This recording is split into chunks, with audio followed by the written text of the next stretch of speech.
जितना रोवह ताड़ू हमके जगावे खातिर, जितना रोवह ताड़ू हमके जगावे खातिर, काश तनिका सरवने हो तू पावे खातिर, काश तनिका सरवने हो तू पावे खातिर, प्यार कईनी उम्र भर निभावे खातिर, प्यार कईनी उम्र भर निभावे खातिर, काश तनिका सरवने हो तू पावे खातिर, काश तनिका सरवने हो तू पावे खातिर।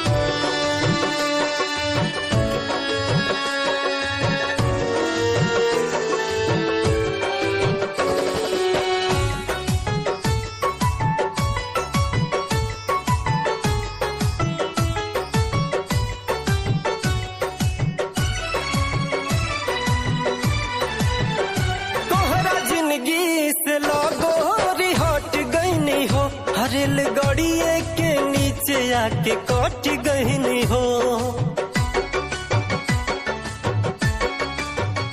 तोहरा जिंदगी से लगोरी हट गईनी हो, रेल गड़िए के नीचे आके कट गईनी हो। अब का बाड़ू परेशान तू बचावे खातिर, अब का बाड़ू परेशान तू बचावे खातिर, काश तनिका सरवने हो तू पावे खातिर, काश तनिका सरवने हो तू पावे खातिर।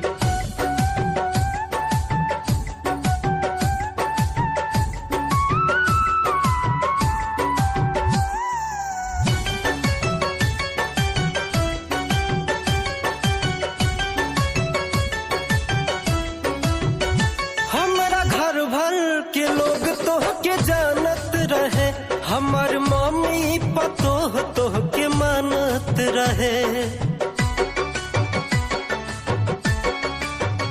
हमारा घर भर के लोग तोह के जानत रहे, हमार मम्मी पतोह तोह के मानत रहे।